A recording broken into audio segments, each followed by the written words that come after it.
Welcome to EMCCA's Investment Committee. I'm Councillor Nagat Khan, Portfolio Holder Lead for Investment. We'll just do some housekeeping. The meeting is being live streamed. Your attendance in accepting, you may appear on it. Can I also please ask that everyone turns their phones on silent if you already haven't. And apologies for absence. I've received apologies for absence from Councillor John Clark, who's been substituted by Councillor Jenny Hollingsworth. Are there any more apologies? No? Okay, thank you. Declarations of interest. Do any members have any declarations of interest? Okay, minutes of the previous meeting. Is everyone happy to approve the minutes of the previous meeting of this committee? So there's 2 minutes that need to be agreed. First one's up for the 24th of February. Is everyone happy to approve the record? Yeah. Thank you. And also the 7th of July. Yes. Yep. Thank you very much. Okay, item 4, public participation. Members of the public are eligible to attend the meetings of the investment committee and may submit questions. None have been received in relation to this committee. And then item 5, the investment fund, autumn 2025 funding round. So Damien, the Exec Director, Strategy and Inclusive Growth, will introduce this report where the investment committee are asked to approve up to 25 million capital to be allocated from the EMCCA investment fund to the autumn 2025 funding round, and also comment on the future thematic commissioning approach to pipeline development. So Damien, over to you. Great, thank you very much. I just say good morning. This is going to be the shortest paper introduction ever, because actually I'm going to hand it over to, I just wanted to introduce the committee to Diana Stray, who is the new Economic Growth and Innovation Director in the Combined Authority. So you'll know Tom Goswell well, so he writes most of the papers for this, so Tom is in Diana's team. A good part of the induction is doing a solid committee report presentation, so Diana. Brilliant, thank you. Thanks everybody, it's really great to be here. I actually live in Bolsover and my family live in Swadlincote, and I went to university in Nottingham, so it's great to feel like you're supporting growth in your own area. So it's a real privilege to be able to present this report with £25 million of investment behind it. So as the Chair said, the report is asking you to approve 25 million of capital from the EMCCA investment fund from the autumn funding round, and comment on our future commissioning plans. And this follows a board decision in September to look at a twin track approach to developing the investment pipeline. One through the autumn call that was really focused on deliverability, projects that could be on the ground in the next 18 months, alongside a more strategic commissioning approach to deliver medium and long-term investments that could deliver on the growth plan. So the call for projects included engagement with all 19 authorities, and then we've been working with them to submit this pipeline. So we got 75 projects from across the region at a value of 160 million. That was quite a lot oversubscribed for the 25 million envelope we were working for the short-term call. So we really focused in on deliverability and that being able to get things happening on the ground by March 27. The projects that are going to become forward will be subject to our single assurance framework. So that's kind of the decision-making protocol that we have to go through to make sure that we're investing in the right projects. This committee will see what's called a concept initiation document, which is the first stage of that single assurance framework. And that will come to you in December the 1st for you to discuss and see that project list. We'll also be sharing some information with you informally as well before then. Once the concept initiation documents have been commented on by yourself, they'll go to EMCCA board. That's the gateway to get onto the pipeline. But then going forward, taking those projects to approval, if they're between 2.5 million and 15 million, is this board's responsibility, this committee's responsibility. So they will be coming back to you with the delegated authority to approve. So as well as getting short-term funding on the ground, this call has really helped give us a better investment picture of projects that are already within the region. So if projects haven't made the shortlist because of that desire to really focus in on deliverability, we will be working with localities on the medium to long-term pipeline approach going forward. And the paper talks about using a different methodology for that going forward. Although call for projects is inclusive and allows people to put in, it's also a big investment of resources from localities, which then may not result in anything, and it can also be unequal as well if some areas do have that resource and others don't. So going forward, we want to work much more on a commissioning model where we work with places and against our local growth plan that we've just agreed, identify investment themes. So some ideas around those are in the report: town centres and place renewal, strategic employment and innovation sites, skills capital, and projects that look at place and vibrancy. They're just an early starting point, but the process going forward is going to have place-based workshops with each of your areas to talk to your officers and your places about the kinds of projects that you want to see on that medium to long-term list, how they fit into this thematic commissioning, and then we can be much more targeted in how we invest our funds to leverage both more funding from other partners, from the private sector, and in terms of outputs. So we want to get this committee's opinion on moving from that call for projects into this more thematic long-term commissioning, as well as approving the short-term funding allocation today. I'll leave it at that, and we're happy to take any questions. Okay. Just to say, we're not actually going into the details of projects or anything, we're just allocating up to 25 million here, and then we do have an informal discussion after the investment committee finishes to actually go into the details. I just wanted to make that clear. But does anybody have any questions on the allocation of 25 million, up to 25 million? Yes? Yeah, just to comment and welcome that. I think what you've just said is really a good way of going forward, and it's something that we've not come across for quite a long time. So from a Borough Council point of view, I think that's a really good initiative, and we look forward to seeing you. So. Brilliant, thank you. Councillor Clark? Yep, absolutely welcome. I think it's a good way to go forward. I suppose I just repeat, I know I've made comments in several previous meetings. You always worry about the unnecessary, obviously you've got to look into detail, but the unnecessary bureaucracy that goes with looking at a lot of projects. So I hope we can ensure that we keep assessment analysis of projects streamlined and not unnecessary bureaucracy. Okay. Councillor Woodings? Yes, well, I very much welcome endorsing this paper and the proposals in it. I think the thing that really struck me was that the call, launched bids of up to £160 million, and I think it sort of shows the scale of investment that this region needs. And I'm hoping, obviously, that our mayor will be taking that back to government to say, look at the need.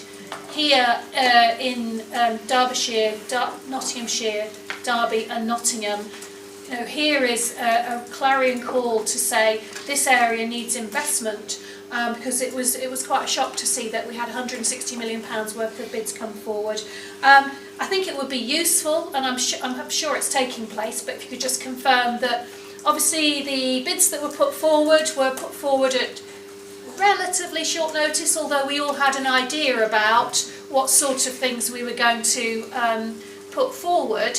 But it would be good to have sort of some feedback on, was it the right level of information, what more information would you need, and obviously it makes entire sense for it to be tied in with the strategic directions of the Mayor's office for future bids. But I just want to make sure that feedback loop is taking place. I'm very supportive of the sort of commissioning side of it as well, because recognising that there are different levels of capacity across the region as well. Okay, thank you. Yeah, just to kind of reassure you on that, so all of the projects will have to go through this single assurance framework, so that will be the way that we gather information. We will have standard templates for the documents for that, so one's the concept initiation document, there will be a business case that's based around the 5-case model, so we should be able to supply those templates in the coming weeks quite quickly for the concept initiation document, so people will be able to see the level of information required to develop these projects. On larger projects, it is quite a lot of information that's needed to make sure that you've gone through all of the business cases that is required. So we will try and make sure that there's support for areas to go through that process. And I think one of the positive things about moving to a commissioning model is if you do a call, it's only people who've got projects ready on the stocks that can respond to that, and actually some of the better ideas might be concept and need support to move forward. So going forward, we hope to readdress that balance. Thank you. Councillor Matthews? Yeah, good morning. Nottinghamshire County Council, we are supportive of the approach of putting resources into the region and the short-term funding included in the report. We're also keen to support the approach of theme-based priorities in the future and building on delivering the local growth plan. Thank you. Okay. Councillor Martin Orson. Thank you, Chair. Yes, just to welcome this approach as well. I think this sort of cooperative approach is going to deliver the best outcomes for the region really. As Councillor Woodings has said, different local authorities have different capacities, and by taking this approach I think we're going to make sure we get a much fairer distribution of funds and allow projects to come forward from across the whole region. I think there is still an issue in local authorities in terms of capacity, in terms of being able to bring projects forward to the pipeline. I know I've raised that before, but it perhaps be good to get a comment from officers in terms of how that's the thinking around that's developed, and if there's any further support that can be offered, particularly for the smaller authorities, to make sure that those projects come through. Yes, support the allocation of the funds, and we look forward to the projects that haven't made it this time being developed up and coming through in the pipeline in due course. Okay, Nora Senior, please. Thank you, and I should introduce myself. I'm the representative of the Mayor's Business Advisory Board, and I'm here in that capacity, but I'm also chair of East Midlands Freeport, and it's in that capacity I'd just like to make a comment, Chair. Just in terms of the projects that are not making it onto the list, the Freeport also has thematic investment opportunities, so around skills, innovation, place and partnership. And I think it would be helpful if we aligned to make sure that we're either not duplicating or that we are making best advantages of pots of money around seed capital or retained business rates that we should be using.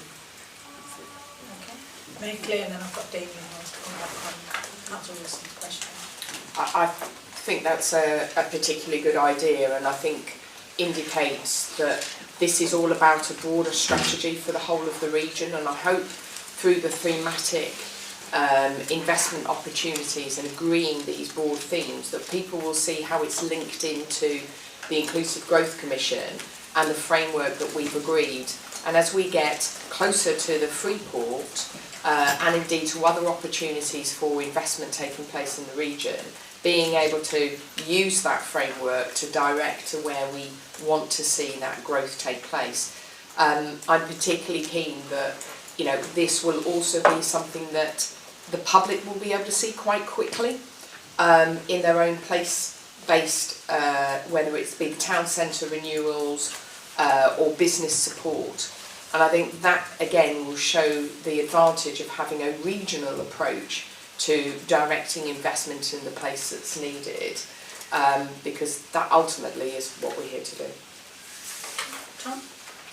I was just going to come back to the point on the Freeport, actually, so we are working collaboratively with your officers as well, and Tom and the team, so we will be doing that under the Industrial Strategy Zone piece to make sure that we are investing from both an investment fund and EBIS perspective as well, matching funds. Thank you. I think some of the team weren't quite aware of the projects that were being brought forward, so, and also the alignment of criteria that we're all using for deliverability, so I think it would be helpful if we aligned on that so there was some commonality. Can we take that as an action then, please? And Damien, did you want to come back on? Yeah, I mean, it's sort of, so to Councillor Yates's, so did I get the name right? Rawson. Sorry, got a different thing on your thing there, apologies. Nice to see you. And to Nora, I guess this sort of, and I know the committee's going to have further discussions about the individual projects for this funding call, but I guess I just wanted to sort of draw out this point around capacity, focus, strategic priorities. It's not an insignificant, and of course the committee wouldn't think it was, but an insignificant shift to after this round to try to move to more proactive thematic commissioning for a few reasons. One is, focus. So the projects, the process that you've got in front of you in this paper, as long as it's not sort of transport, because there's enough money going into the transport investment programme already, frankly, all credit to it, these projects could sort of be funded on anything, which is great because it's highly flexible, but a bit more focus in terms of outcomes to be sought from this investment would, I think, be helpful and provide the committee with clarity around what the funding is trying to achieve. So the thematic commissioning approach, and obviously we will come back to the committee with further advice on discrete funds within it. At the moment today, it's just here's what it could look like, but I think it's particularly helpful in getting that alignment between the regional priorities and then what we're spending the money on. But just to pick up on the point about capacity, it's also quite a different way of going about investment. So let's be clear about it. The process that we're running at the moment, the combined authority, as transparently as possible, is saying, here are some criteria, and it sort of puts them into the system. We then sit back, and then constituent and district and boroughs come up with their projects. We take them and make an assessment of them, right? So, and it was ever thus, right? But government itself is moving away from that sort of bid assess culture to more of a collaborative investment approach. So the thematic approach is supposed to be more of a conversation, more of a discussion, so we can take evidence-based propositions forward together. And I think that is one way of solving the capacity problem, because we're all in the same room doing it, rather than needing some capacity in EMCCA and come back capacity in the bidders, which, as you say, can actually be a challenge, if you see what I mean. So I think it sort of ticks a number of boxes, effectively. So I just want to make that as an observation. But I agree with that. I also think that because we've got to spend that money as well, what we can't be doing is rolling money over. So I think as authorities and others, we need to look at projects that, are ready to go, so we're not holding back money, because that's the worst thing we could do, because, if we ask for EMCCA to be formed and that whole kind of investment package, then we need to make sure, but also look at it in the fact of the bigger picture of what we're trying to achieve. There's little pieces in a jigsaw that come together to form bigger projects. So I think it's really important. I think if there's one message to go on this, is get the authorities to put your projects in order of priority, and also your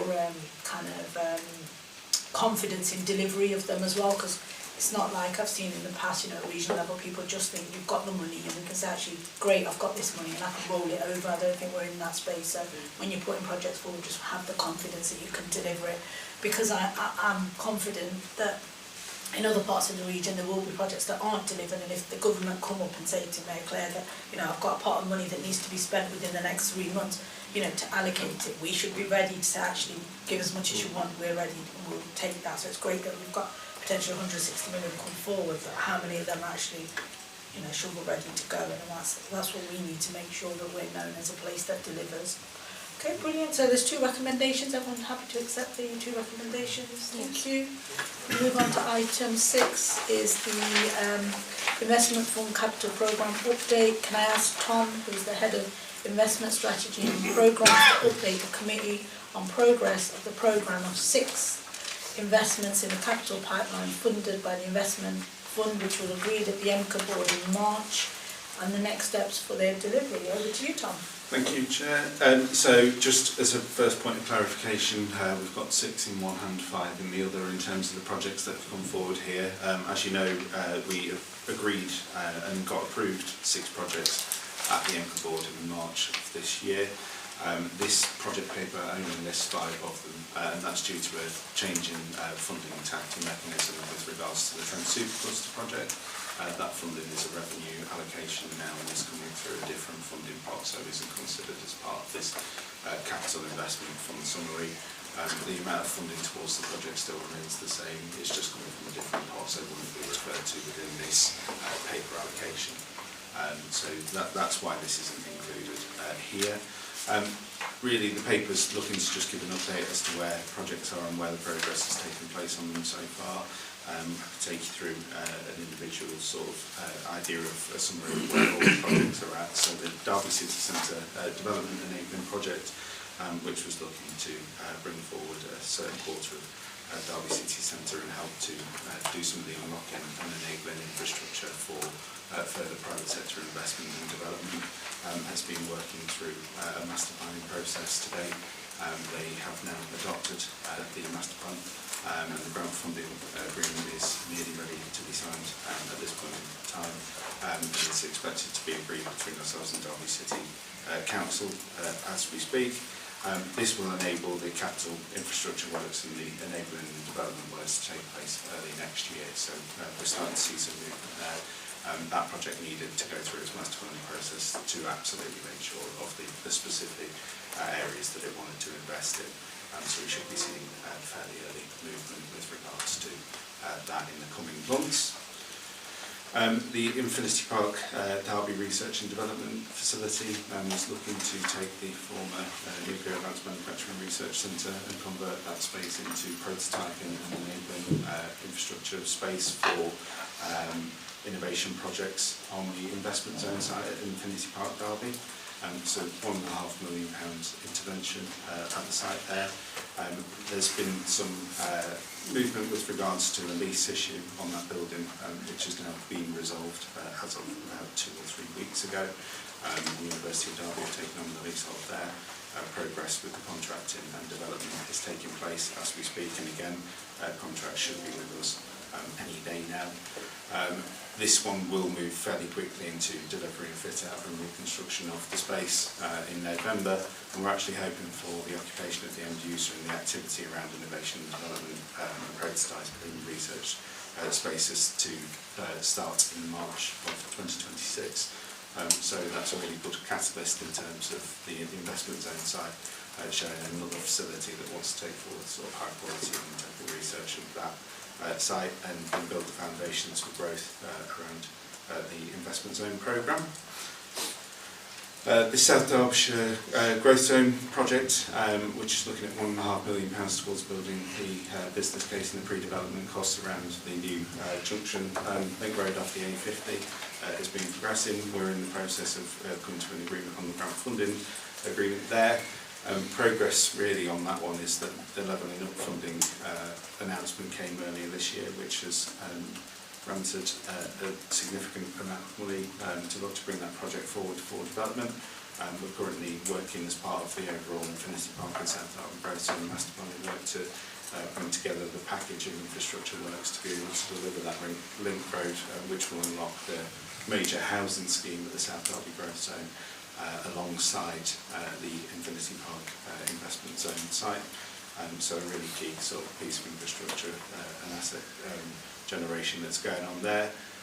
The legal orders and CPO, the road spaces starting to take place now, so we're hoping that we can progress, move towards a construction start date, which we're targeting around 2027 for that, and that infrastructure will unlock those growth sites. But development can still take place on the site whilst that's happening, and it's just making sure that it's in place to grant the full delivery of that programme and project works.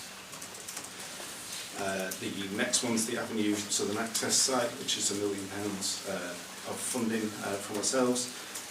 There's been a public consultation exercise that's been undertaken on this project, which has resulted in some scheme design changes based on the public feedback that have come off that. And there's now an access side road that will go in alongside the signalised junction of this site.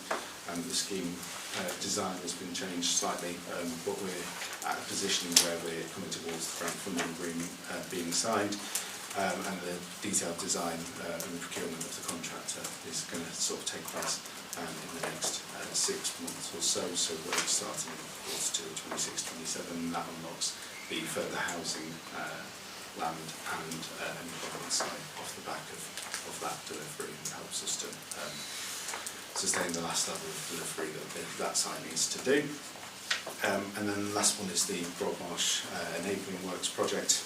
So there's been a bit of a change again in terms of the contracting mechanism there. It was initially intended that would go directly between ourselves and Nottingham City.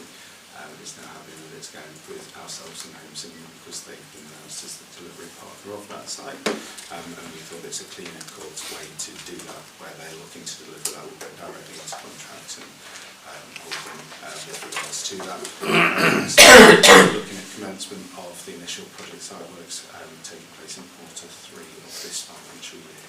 So that's when the development will start, and then the major project works working into early next financial year. So main demolition works are due to be completed in quarter 3 of 2026, but there's wider progress going on with regards to the development agreement of that site and what follows on with regards to the actual build development off the back of the completion of our phase of demolition works. And the project that hasn't isn't being funded from here, but is elsewhere, is the Trent Super Cluster. Yeah. And so the Trent Super Cluster works are progressing through that revenue funding piece that we were talking about with various commissioners being taken up at this point in time, being brought forward for development. Thank you, Tom. Any questions, comments? Yes. Councillor Matthews? Yeah, the report includes an update on the legacy projects agreed in March 2025. But we're sad to say there's not in Nottinghamshire. We were the sixth one, our Step Fusion project. Well, you know, we're disappointed we didn't get No, it's still going ahead. It's still going ahead, okay. It's just not in this fund. Okay, that's good, yeah. It's more just a clarification principle around which Okay. programme of works it's funded from. Thank you. So we're still pressing ahead. Thank you. Anybody else? No? Okay, thank you very much for that. So there's one recommendation to note the update on the programme of 5 investments in the capital pipeline funded by the investment fund and next steps. Everyone happy to agree with that recommendation? Yeah. Thank you very much. Item 7, Midland Mine Forge. So Tom, can you please provide the committee with the progress update on the Midlands Mine Forge project following EMCCA board decision to approve £2 million investment in the advance funds? Yeah, so this project previously came to the investment committee with an update as to what funding aimed to achieve. So this is looking at enabling investment in the area in technology and science spin outs, mainly from universities across the area, but also other businesses in the area that could look to take on equity investment as part of their growth and look to sustain the growth in that way. We went through a series of due diligence and legal, financial due diligence on the company going forward. That's been carried out before the EMCCA board decision in September, so we've got a granting of an approval from the EMCCA board at that point in time. There was still some work to carry out with regards to subsidy control, so ensuring that this was a legal thing to do and that we could take that process forward, and we've now concluded that subsidy control work. And we have granted a subsidy to Midlands Mine Forge off the back of this, so the assessment's been carried out, and we deem that as a legal and compliant subsidy to make into this. One of the other criteria off the back of that main board's decision was that we would undertake due diligence on a nominated company investor director who would sit as part of the Midlands Mine Forge structure moving forward and represent ourselves with the West Midlands Combined Authority and then an investment company called the Dudley Group as a joint group of investors. That process is still undergoing, but we are coming towards the conclusion of the due diligence on the recommended director, who we will be looking to put into place with sign-off, I believe, by the monitoring officer, Section 73 officer, as delegated by the board. The £2 million investment has been carried out now, and the transfer of funds has been made to Midlands Mine Forge for delivery. They're in the process of priming their first set of investments as we speak, and looking to invest and make those equity stakes into those first phase of companies. And what we'll look to do is bring back specific details as and when they've made investments, and basically bring back the companies within our region that have managed to access this funding off the back of our investment into the region. Thank you, Tom. Mary Claire? Yeah, so I just want to pick up on that. Last week I was at both the Regional Investment Summit, which was held in the West Midlands with investors both from the UK and globally attending, and ministers, but also at the university dinner for the universities across the whole of the Midlands, so the Midlands Innovation. And I have to say the feedback to myself for EMCCA that is being received both from universities and external investors about our decision to invest into Midlands Mine Forge has been incredibly positive, and the Chief Executive, Lisa Smith, was in attendance at the investment event as well as at the dinner, and able to talk about how regional bodies such as ourselves and the West Midlands making that decision to invest is really setting the pace for other organisations as well.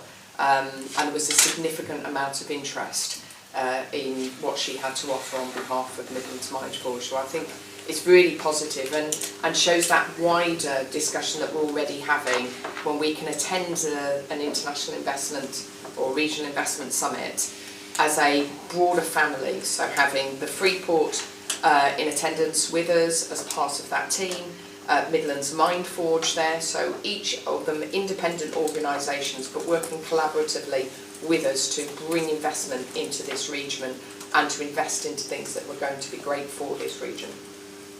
Thank you very much. Laura Senior?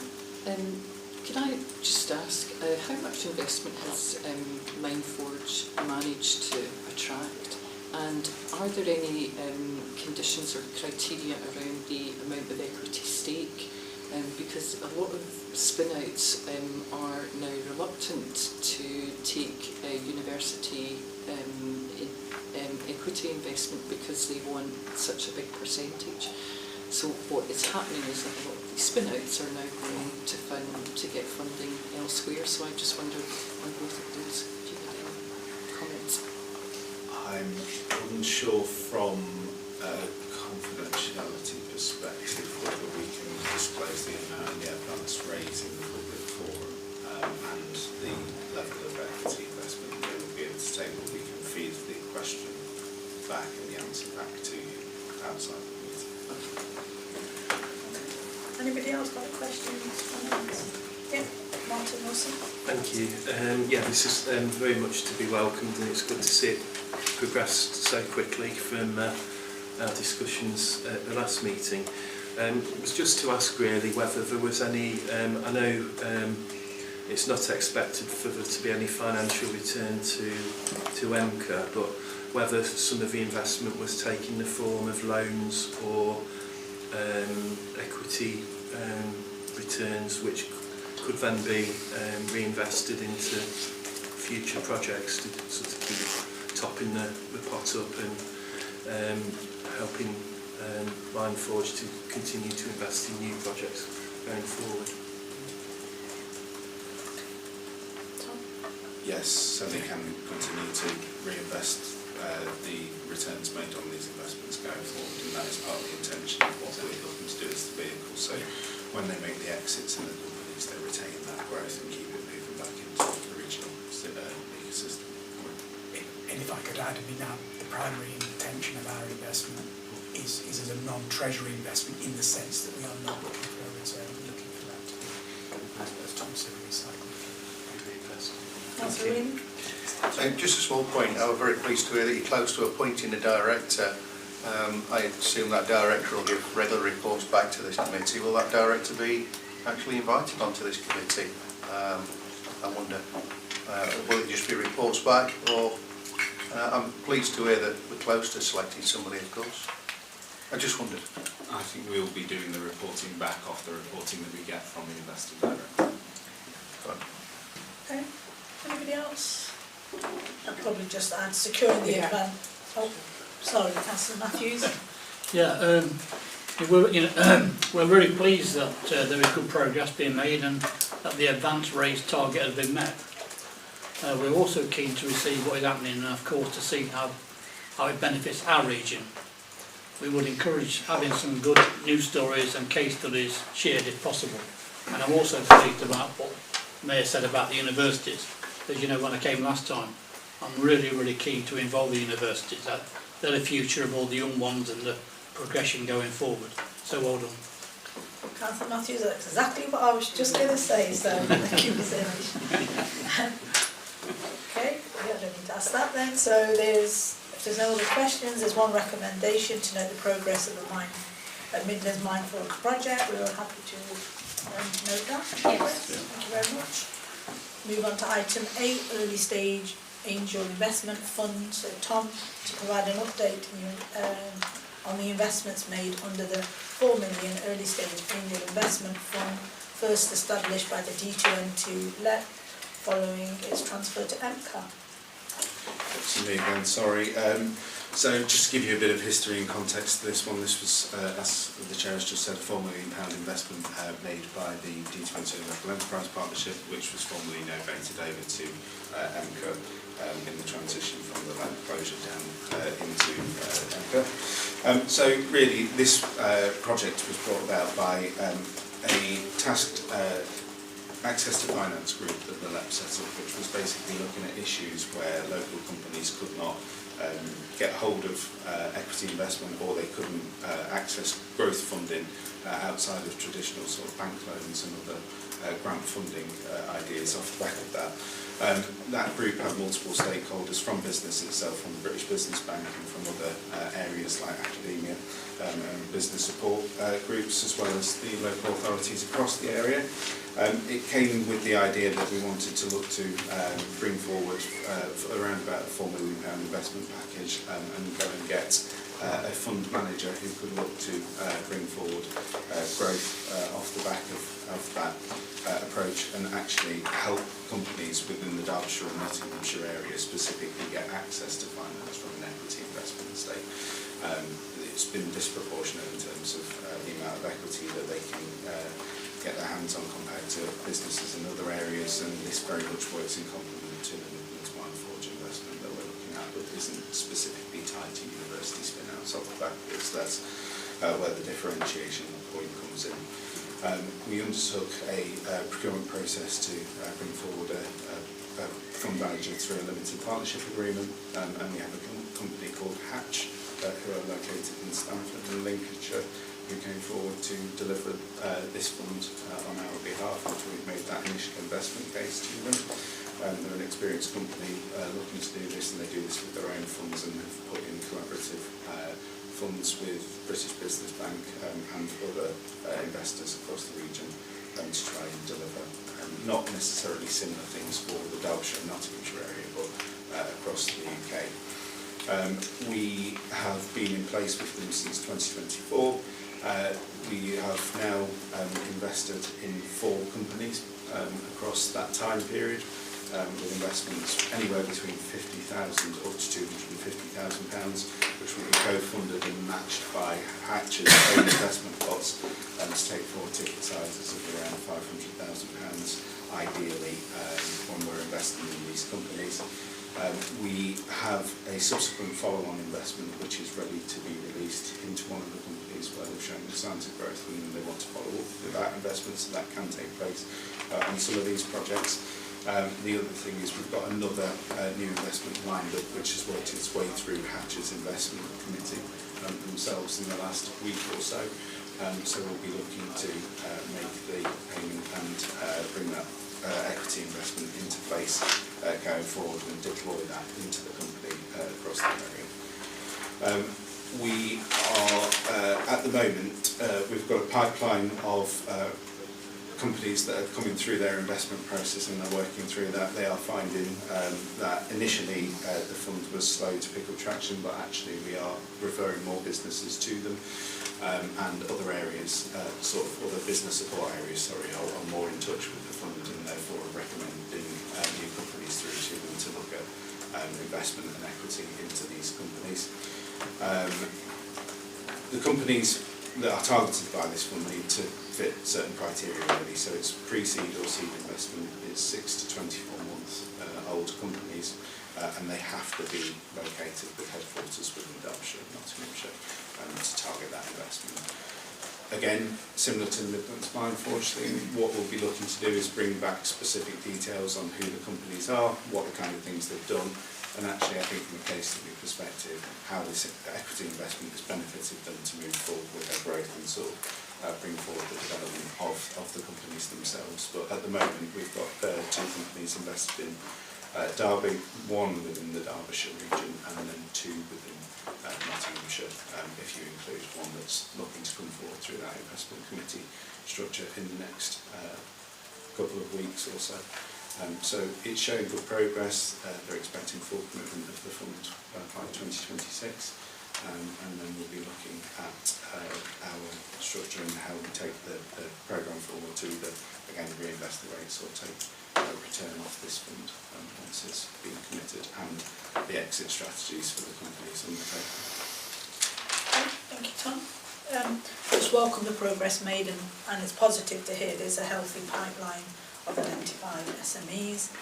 You've just mentioned where some of the businesses are, but it would be really good to understand the outcomes this is delivering in future updates. Anybody else got any comments, questions?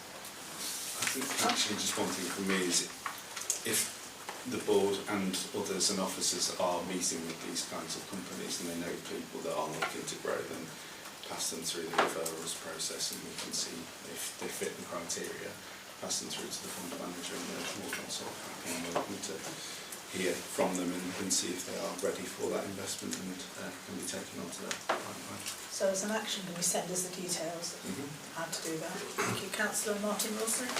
Thank you. Yeah, just to ask if the High Street banks are aware of the scheme and the ability to refer on if they're getting applications that they're not able to fund.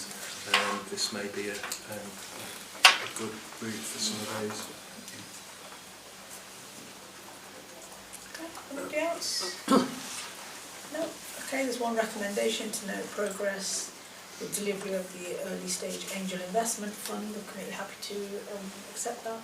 Yes. Today. Thank you very much. That concludes the business of the investment committee. Many thanks to those of you who've attended and participated in the meeting. The next formal meeting of the investment committee is the 12th of January 2026. Thank you very much, everyone. Thank you.